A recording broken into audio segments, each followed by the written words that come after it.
नमस्कार, आप सभी का स्वागत है देवभूमि में। मैं हूं आपके साथ कीर्ति हर्ष बिंदल और बुलेटिन का आगाज एक बड़ी और अहम खबर के साथ करें। पिथौरागढ़ के धारचूला के आपदाग्रस्त क्षेत्र से लौटे मुख्यमंत्री पुष्कर सिंह धामी का कहना है कि इलाके में करीब 300 लोगों का विस्थापन किया गया है और उनके खाने, मेडिकल और सभी व्यवस्थाओं को दुरुस्त किया जा रहा है। मुख्यमंत्री पुष्कर सिंह धामी ने इस बात पर बल देते हुए कहा कि सरकार पूरी तत्परता के साथ आपदा प्रभावितों के साथ खड़ी और उनकी हर संभव मदद की जाएगी। मुख्यमंत्री ने यह भी कहा कि सभी के सहयोग से ही आपदा पीड़ितों को लाभ पहुंचाया जा सकता है। कुछ लोगों को मौके पर आर्थिक मदद भी कर दी गई है और जिलाधिकारी व सीडीओ जैसे ऑफिसर को आपदाग्रस्त इलाके में निगाह बनाए रखने और पीड़ितों को हर संभव मदद देने के निर्देश दिए गए हैं।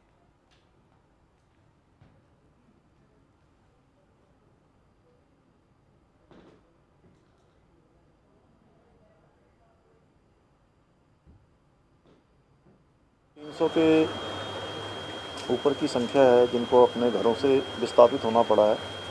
उनको वहाँ पर आपदा राहत शिविरों में रखा गया है और काफ़ी नुकसान हो गया है। वहाँ पर खोतिला गांव है, पूरा का पूरा बह गया है, जो भारत और नेपाल की सीमा पर है, काली नदी के पास, काली नदी के किनारे। दूसरा एलधारा एक जगह है वहाँ पर, उसमें जैसे वरुणावत पर्वत में लगातार पत्थर और बड़े बड़े पहाड़ नीचे को भूस्खलित हो रहे थे, उसी प्रकार का है। वहाँ पर हमने कहा है कि जल्दी ही उसका जितने भी हमारे भू वैज्ञानिकों के क्षेत्र में काम करने वाले संस्थान हैं, उन संस्थानों से उसका सर्वेक्षण करवाएंगे और सर्वेक्षण करवाने के बाद उसके ट्रीटमेंट के लिए भी आगे बढ़ेंगे, क्योंकि अन्यथा पूरा धारचूला शहर उसकी जद में आ गया है और बिजली का संपर्क है, दूरसंचार का संपर्क है, पुलों का संपर्क है, सड़क कनेक्टिविटी है, काफ़ी कट गई है। उसको जल्दी से जल्दी रिस्टोर करना हमारी प्राथमिकता है। इसके साथ साथ जो हेली सेवा है सितंबर माह तक चलती है। हमने कहा है कि चूँकि आपदा से काफ़ी नुकसान हो गया, आपदा के समय में उसकी आवश्यकता है, उसको भी हम विस्तारित करेंगे। ऐसे अनेकों कार्य जो करने हैं और साथ में जो लोग विस्थापित होकर आए हैं उनके पुनर्वास के लिए प्राथमिकता के आधार पर पुनर्वास की कार्रवाई करेंगे और साथ में जो लोगों के घर द्वार सब चले गए हैं उनके लिए वहाँ पर रहने की व्यवस्था भी सरकार के स्तर पर प्रशासन करेगा। 300 के चलिए अब एक बड़ी और अहम खबर आपको बता दें। उत्तराखंड पुलिस विभाग ने लंबे समय से चली आ रही 4600 ग्रेड पे की मांग का मुख्यमंत्री पुष्कर सिंह धामी ने हल निकाल लिया है। ऐसे में अब पुलिस विभाग में एडिशनल एसआई का नया रैंक सृजित करते हुए 1750 नए पद स्वीकृत करने के आदेश भी जारी कर दिए गए हैं। आपको बता दें पुलिस विभाग में कांस्टेबल के 17,500 पद हैं और हेड कांस्टेबल के 3,440 पद हैं और एडिशनल एसआई का एक भी पद नहीं है। लिहाजा पुलिस जवानों को समय से प्रोन्नति देने के लिए मुख्यमंत्री पुष्कर सिंह धामी के निर्देश पर हेड कांस्टेबल रैंक के 1750 नए पद सृजित किए जाएंगे।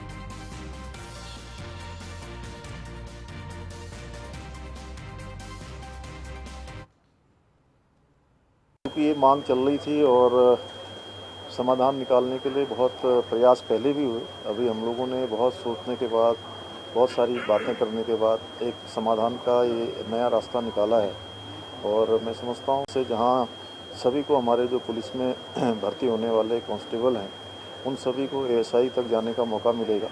साथ में सब मिलाकर 5200 से भी ज़्यादा जो पुलिसकर्मी हैं उनको प्रोन्नत होने का भी मौका मिलेगा। इससे कहाँ हमारी पुलिस की जो कार्य क्षमता है, उनकी एक ऊर्जा है, वो सकारात्मक दिशा में और बढ़ेगी और अच्छा काम करेंगे। उनके प्रोत्साहन के लिए नहीं। और वहीं डीजीपी अशोक कुमार ने निर्णय पर खुशी जताते हुए मुख्यमंत्री का शुक्रिया अदा किया है। उन्होंने कहा कि उनका विश्वास है कि इससे जवानों को प्रोन्नति के ज्यादा अवसर प्राप्त होंगे। साथ ही जांच के लिए नए विवेचक उपलब्ध होने से केस की विवेचना की गुणवत्ता में सुधार लाया जाएगा।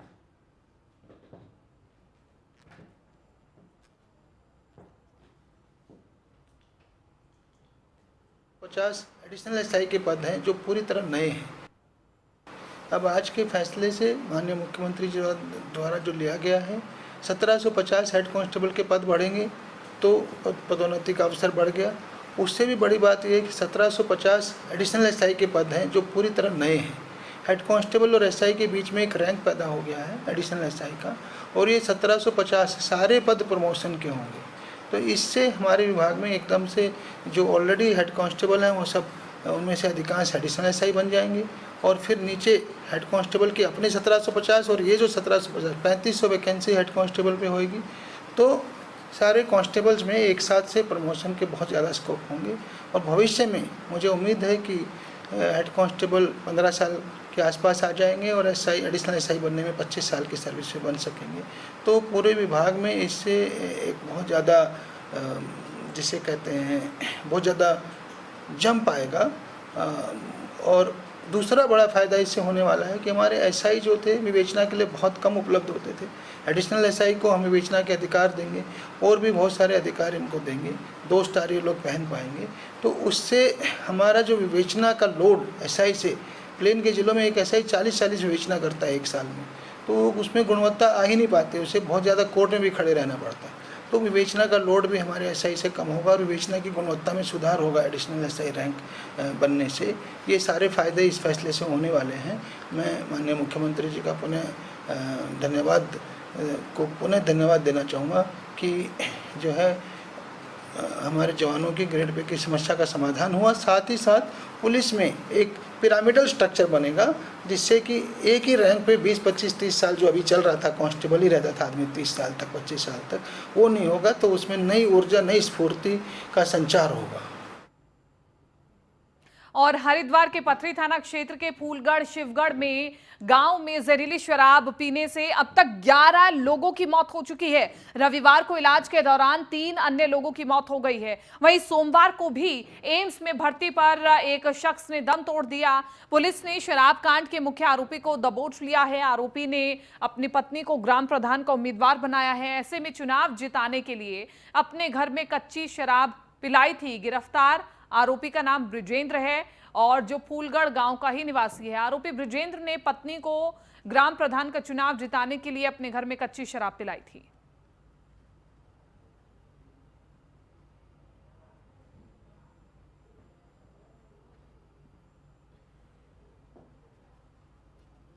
डेथ हुई है, ये शराब पीने के कारण हुई है।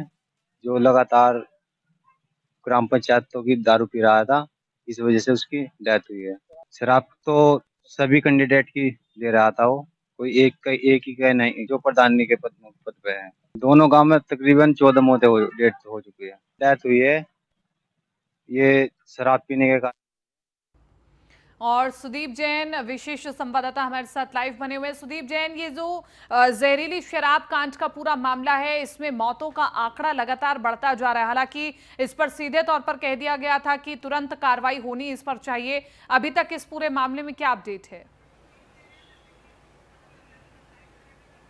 देखिए, अब तक 11 लोगों की मौत हो चुकी है। जिला प्रशासन पहले दिन तो घटना को हल्का दिखाने, शराब से मौत न होने की बात कहता था, पर धीरे धीरे जैसे नंबर बढ़ रहे हैं, ग्रामीण सामने आ रहे हैं, तो ये बात पुष्ट हो रही है कि नकली या मिलावटी या जहरीली शराब पिलाई गई है। अभी तक मुख्यमंत्री कार्यालय के हस्तक्षेप के बाद 9 लोग निलंबित किए गए हैं। थाना प्रभारी पथरी भी निलंबित किए जा चुके हैं। अब माना यह जा रहा है कि आबकारी विभाग के जो हरिद्वार जिले के जिला आबकारी अधिकारी हैं अशोक मिश्रा, उनको हटाए जाने की संस्तुति जिलाधिकारी भी और आबकारी मुख्यालय स्तर से भी सरकार को व शासन को हो सकती है। देखिए, बड़ा चौंकाने वाला है और पुलिस प्रशासन दोनों के लिए सोचनीय प्रश्न है कि एक ओर तो पंचायत चुनाव की आचार संहिता लागू हो गई, सूचना लागू है, एक ओर तो नकली शराब पकड़ी जानी चाहिए थी, कार्रवाई होनी चाहिए थी, उल्टा लोग इसे पीकर मर गए। यानी कितना दुस्साहस है चुनाव जीतने के लिए कि नकली मिलावटी जहरीली शराब पिलाई जा रही है और लगातार मौतों की बढ़ती संख्या कहीं ना कहीं सरकार को संकट में डाल रही है। तो पंचायत चुनाव में कांग्रेस को भी लीड लेने का मौका दे रही हैं कि प्रशासन किस तरीके से चुनाव में कमजोर और विफल साबित हो रहा है। बिल्कुल, ये कहीं ना कहीं एक कमजोरी भी है कि आखिरकार इस पर तुरंत कार्रवाई की जाती तो आज शायद ये इतना बड़ा मामला जो बढ़ता हुआ दिखाई दे रहा है वो ना बढ़ता। बहरहाल आप बने रहिए सुदीप, आपसे आगे भी जानकारी लेंगे। और इसी के साथ साथ अगली खबर का रुख कर लेते हैं। मुख्यमंत्री पुष्कर सिंह धामी का कहना है कि यूके SSSC को पूरी तरह से दुरुस्त कर दिया गया है और फुल प्रूफ बनाया जाएगा। इसी कड़ी में यूके SSSC में तैनात रहे अफसरों की विजिलेंस जांच समेत उन्हें उनके पदों से हटाया भी गया है। मुख्यमंत्री ने न्यूज़ 1 इंडिया के सवाल पर कहा कि जो अभ्यर्थी परीक्षाओं में देरी के कारण ओवरएज हो रहे हैं, सरकार उनके पक्ष में भी जल्द निर्णय लेगी।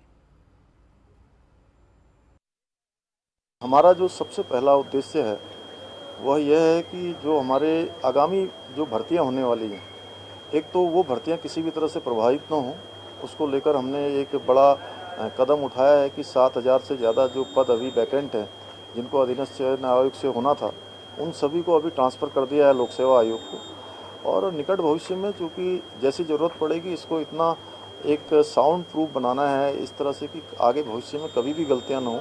लेकिन सबसे पहले हमारे लिए हमारे बच्चों का भविष्य है, उनका भविष्य प्रभावित न हो, वो परीक्षाओं में भाग लेने से वंचित न हो। जो भी कार्रवाई हो रही है वो सब केवल और केवल बच्चों के भविष्य को लेकर हो रही है। उसमें जितना अच्छा हो सकता है राज्य सरकार उतना अच्छा करेगी। कोई भी जो भर्ती प्रक्रिया है वो पारदर्शी हो, जिससे कि हमारे जो नौनिहाल हैं, बच्चे हैं, उनका जो एक विश्वास जगमगाया है आने वाले समय के लिए वो दृढ़ हो जाए कि अगर वो भर्ती परीक्षा में भाग ले रहे हैं, अगर उनके अंदर योग्यता क्षमता है तो कोई उनको रोक नहीं सकता। जिनको इन भर्ती परीक्षाओं में लेट होने के कारण से, अगर कोई भर्ती परीक्षा लेट हो रही है या बीच में भर्ती परीक्षा न हो पाने के कारण से उसमें जितना समय ज़्यादा गया है, उसमें जो लोग इस प्रकार की आई हैं कि उनको एज में रिलैक्सेशन दिया जाना चाहिए, उस बारे में हम विचार करेंगे। तो आपने सुना मुख्यमंत्री पुष्कर धामी को वो पेपर लीक केस के मामले में क्या कुछ कह रहे थे। और ज्यादा जानकारी के साथ हमारे विशेष संवाददाता सुदीप जैन लगातार हमारे साथ बने हुए हैं। सुदीप, ये तो निश्चित तौर पर तय है कि जो तमाम छात्र होंगे उनका कहीं ना कहीं विश्वास जरूर डगमगाया होगा और आगे जब वो ऐसी किसी परीक्षा में बैठेंगे तो कहीं ना कहीं एक बार जहन में जरूर आएगा कि कहीं कोई गड़बड़ी तो नहीं हो गई है। लेकिन उस बीच बहुत महत्वपूर्ण हो जाता है कि राज्य सरकार कैसे विश्वास बनाए सभी छात्रों के बीच में। जी बिल्कुल, ये बात आपने सही कही। यूकेएसएससी पेपर लीक के बाद और बीते दिनों जिन परीक्षाओं में शिकायत आई, तो हर जगह एक ही सवाल है कि क्या सारी परीक्षाएं गड़बड़ हुई? अभी तक जो भी लोग चुनकर आए, नौकरी में आए, क्या सब वो बैकडोर से आए या गलत तरीके से आए? इन सब के बीच राज्य सरकार एक प्रयास कर रही है कि जो राज्य की अधीनस्थ सेवाएं हैं उसमें व्यवस्था बेहतर हो। इसके लिए यूकेएसएससी का जो एक पूरा परिदृश्य है, पूरा परिरूप है, उसमें परिवर्तन किया जा रहा है। साथ ही राज्य सरकार ये भी प्रयास कर रही है कि यूकेएसएससी में अच्छे अफसरों की तैनाती हो जो पारदर्शी तरीके से परीक्षाएं आयोजित करा सकें।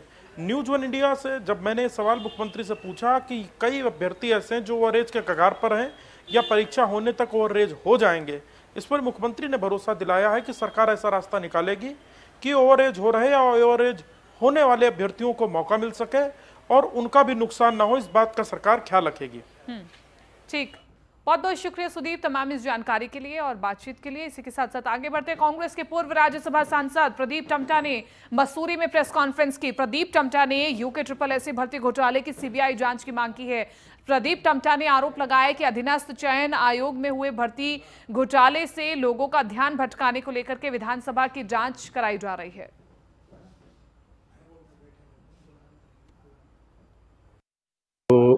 रितु खरुंडी जी वाली खंडूरी कमेटी है, वो असली आपराधिक जो भर्ती घोटाला से है, मुख्यमंत्री चीज़ों को उस घोटाले पर लोगों की नज़र न जाए, उससे ध्यान भटकाने के लिए विधानसभा अध्यक्ष पर अपना सारा भार डाले। सवाल है पूरे प्रदेश के अंदर सारे बेरोजगार संगठन, सारे राजनीति एक स्वर से मांग कर रहे हैं कि इसकी सीबीआई की जांच हो, क्योंकि इसमें आपराधिक प्रवृत्ति शामिल है। लाखों को लेकर के पैसे लेकर पेपर बेचे गए और सरकारी गोपनीयता को भंग किया गया। बड़ा सवाल है कि इस तरह के से जो राज्य की सेवाओं में जो व्यक्ति आएगा वो राज्य के साथ, आम लोगों के साथ इंसाफ नहीं करेगा। सवाल है इस भर्ती घोटाले में सीबीआई की जांच करने से आप आनाकानी क्यों कर रहे हैं? आप इधर उधर की बात ना करो, आप तुरंत इस मामले की जांच सीबीआई को दीजिए। इधर यूके विधानसभा और वन दरोगा भर्ती में हुए घोटाले के विरोध में युवाओं ने पौड़ी कलेक्ट्रेट के पास भ्रष्टाचारियों का पुतला दहन कर विरोध जताया है और युवाओं ने भर्ती घोटाले की सीबीआई जांच की मांग भी की है। मांग नहीं मानने पर युवाओं ने उग्र आंदोलन की चेतावनी सरकार को दी है। तस्वीरें आपको दिखा रहे हैं पौड़ी से।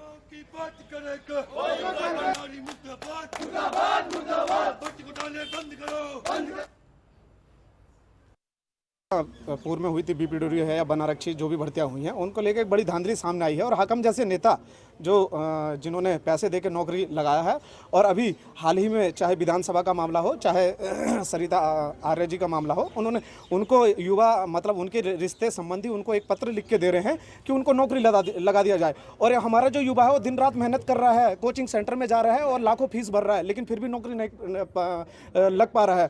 उनका जो हक मारने की कोशिश इन भाजपा के नेताओं ने की है, निश्चित रूप से उन पर कार्रवाई होनी चाहिए और इसकी सीबीआई जांच की हम मांग यहां से कर रहे हैं। अगर सीबीआई जांच की मांग नहीं होती तो युवा उग्र आंदोलन के बाध्य होगा और सड़कों पर उतरकर उसका विरोध करेगा। देख रहे होंगे पिछले 1 महीने से कई सारी भर्तियों में धांधली आ रही है, कई सारी भर्तियों में पेपर लीक हुआ है और पैसों में देके पेपर बेचा गया है। तो हमारी मुख्य मांग ये है कि सीबीआई की जांच हो, जिससे कि ना सिर्फ हाकम सिंह पकड़ा जाए पर हाकम सिंह के जो गुरु बैठे हैं ऊपर वो लोग भी पकड़े जाएं, ताकि भविष्य में कोई भी हाकम सिंह या कोई भी दूसरा मंत्री एक बार घोटाला करने से पहले 10 बार सोचे कि हाँ मैं इस स्तर तक पकड़ा जा सकता हूँ। मतलब ये हमारी मुख्य मांग है। सीबीआई जांच हमें चाहिए किसी भी हद तक। देख रहे होंगे पिछले 1 महीने से कई सारी भर्तियों में धांधली आ रही। उत्तराखंड में सरकारी नौकरियों में राज्य की महिलाओं को 30% क्षैतिज आरक्षण के लिए जहां एक और महिलाएं सुप्रीम कोर्ट का दरवाजा खटखटाने का प्रयास कर रही हैं, वहीं प्रदेश के बीजेपी अध्यक्ष महेंद्र भट्ट ने इस मामले में बयान देते हुए कहा कि जो भी सकारात्मक निर्णय पर विचार किया जाएगा। उन्होंने आगे कहा कि हमारी सरकार में ही इस मामले में निर्णय लिया गया था, इसलिए जो भी आवश्यक होगा उस पर विचार किया जाएगा। और हरिद्वार पंचायत चुनाव को लेकर प्रदेश अध्यक्ष ने कहा कि पार्टी के तमाम पदाधिकारी और कार्यकर्ता पंचायत चुनाव में लगे हुए हैं और जिन नाराज कार्यकर्ताओं ने अपना नामांकन किया है वो सभी नामांकन आज वापस हो जाएंगे और सभी नाराज कार्यकर्ताओं से बातचीत भी की जा रही है और सभी को मनाने का कार्य भी किया जा रहा है। कहा कि महिला आरक्षण वाला जो विषय आपने उठाया है, महिला आरक्षण के बारे में हमने कहा जो भी सकारात्मक जो निर्णय हो सकता है करने की आवश्यकता है, चाहे सुप्रीम कोर्ट जाना चाहे हम उसके पक्षधर हैं। और क्योंकि हमारी सरकार में ही इसको लागू किया गया था, इसलिए स्वाभाविक रूप से जो भी उसके लिए आवश्यक होगा वो हम करेंगे। दोनों विषयों पर विचार चल रहा है और क्योंकि विधायी व्यवस्थाएं होती है, विधायी दृष्टिकोण से भी देखनी पड़ती हैं और माननीय मुख्यमंत्री उसका जो भी निर्णय है वो सबके सम्मुख है। आज नाम वापसी का दिन है और मुझे बताते हुए खुशी है कि हमारे अनेकों कार्यकर्ताओं थोड़ी बहुत नारायण जो नामांकन किए थे, आज लगभग सभी नामांकन वापस हो जाएंगे। और मैंने कहा भी है कि भाई कार्यकर्ता की कई बार महत्वाकांक्षाएं रहती हैं, लेकिन सबसे सामंजस्य बनाकर कुलदीप जी हमारी पूरी टीम वहाँ काम कर रही है, पूरी टीम में से बातचीत करके लगभग आज हमारी अधिकतम सहमति बन चुकी है। सब लोग आज नाम वापस करेंगे और सर समय से हमारा कार्यकर्ता वहाँ चुनाव लड़ रहे हैं और सभी लोग उनको जिताएंगे। और मैं कह सकता हूँ 2/3 बहुमत के साथ पहली बार हरिद्वार के अंदर पंचायतों में हमारे जिला अध्यक्ष बनेंगे। कोटद्वार थाना क्षेत्र में स्थित गोविंद नगर से पिछले 3 दिन से लापता चल रहे 3 किशोरों के शव पुलिस ने सोमवार को खो नदी में बरामद कर लिए हैं। बताया जा रहा है कि तीनों सिद्धबली मंदिर में दर्शन करने की बात कहकर स्कूटी से निकले थे।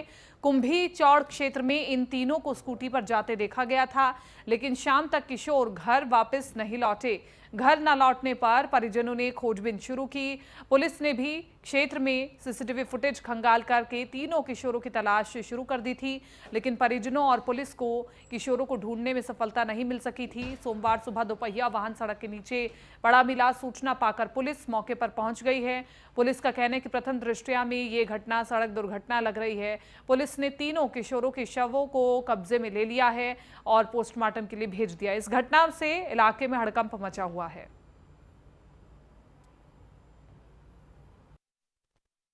9 सितंबर को थाना कोटद्वार में ये सूचना मिली थी कि 3 बच्चे सुबह से घर से गए हैं और मिसिंग हैं, उनका कुछ पता नहीं लग पा रहा है, फ़ोन स्विच ऑफ था।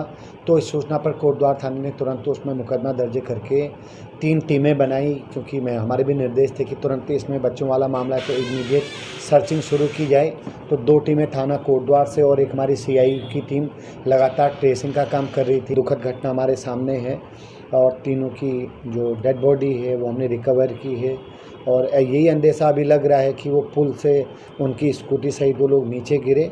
और चूंकि 9 और 10 तारीख में हैवी बारिश हुआ था तो बारिश में भी उनकी जो शरीर हैं वो नीचे को गिरे या बहे, ऐसा हमारा अंदेशा है। बाकी जो भी फैक्ट या जो भी चीज़ें हैं हम गहराई तक वास्तविकता जानने का पूरा प्रयास करेंगे। 9 सितंबर को थाना कोटद्वार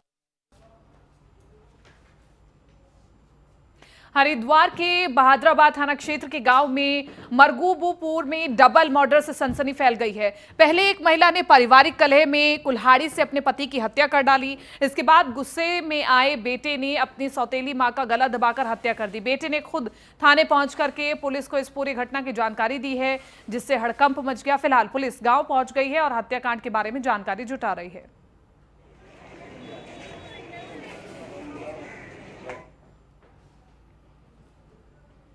और अल्मोड़ा में सोमवार को जिला गंगा कमेटी की बैठक आयोजित की गई, जिसमें कमेटी से जुड़े सदस्यों और अधिकारियों ने भागीदारी की। और इस बैठक में अल्मोड़ा जिले की कोसी, सुयाल, रामगंगा सहित सहायक नदियों के संरक्षण के लिए की गई कार्रवाई की समीक्षा जिलाधिकारी वंदना ने की है। और इस दौरान जनपद के 136 ग्राम पंचायतों को चिन्हित किया गया है, जिसमें सॉलिड वेस्ट मैनेजमेंट के लिए 50 स्थान पर प्रदूषण नियंत्रण के लिए कार्रवाई की जा रही है और नदियों को प्रदूषित होने से बचाया जा सके।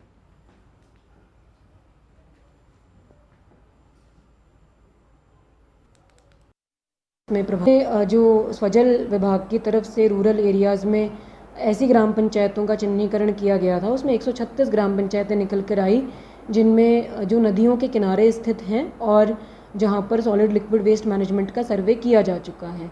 अभी लगभग कुछ 50 पॉइंट ऐसे निकल कर आए हैं जिसमें पानी जो है वो नदी के अंतर्गत गिरता है और सोकपिट वगैरह की व्यवस्थाएँ ग्राम पंचायतों में नहीं है। वहाँ पर स्वजल के माध्यम से सोकपिट निर्माण किए जाने की कार्रवाई की जाएगी। 21 पॉइंट लगभग ऐसे निकल कर आए हैं ग्रामीण क्षेत्रों में, जहाँ पर कूड़ा जो है वो एकत्रित नदियों के किनारे ग्रामीण क्षेत्रों में किया जाता है। उनमें भी कूड़े के सफाई करने के निर्देश दिए गए हैं और साथ ही इन ग्राम पंचायतों के विस्तृत वेस्ट मैनेजमेंट प्लान बनाए जाने के निर्देश दिए। सद्भावना मसूरी के तत्वावधान में मसूरी में 26वीं वाद विवाद प्रतियोगिता का आयोजन किया गया। प्रतियोगिता में 14 स्कूल के बच्चों ने अपने विचार रखे। प्रतियोगिता का विषय अराजक तत्वों के अवैध निर्माण पर बुलडोजर ध्वस्तीकरण उचित है रखा गया। प्रतियोगिता में सनातन धर्म इंटर कॉलेज ने ओवरऑल ट्रॉफी पर कब्जा किया है। दूसरे स्थान पर महात्मा योगेश्वर सरस्वती शिशु मंदिर इंटर कॉलेज रहा। प्रतियोगिता में मसूरी गर्ल्स इंटर कॉलेज की खुशी ने 136 अंक पाकर के प्रथम स्थान हासिल किया है। सनातन धर्म इंटर कॉलेज की प्राची और शिवानी केंतुरा ने 134 अंक हासिल करके दूसरा स्थान हासिल किया। नगर पालिका सभागार में आयोजित वाद विवाद प्रतियोगिता का पूर्व विधायक जोत सिंह गुंसोला और पूर्व पालिका अध्यक्ष मनमोहन सिंह मल्ल ने दीप प्रज्वलित कर शुभारंभ किया। उन्होंने कहा कि अतिक्रमण कर सरकारी भूमि पर कब्जा करना गलत है। अगर अतिक्रमण पर प्रशासन बुलडोजर की कार्रवाई करता है तो वो सही है, लेकिन कार्रवाई से पूर्व अतिक्रमण करने वाले लोगों को समय दिया जाना चाहिए, जिससे कि उसका उत्पीड़न ना हो।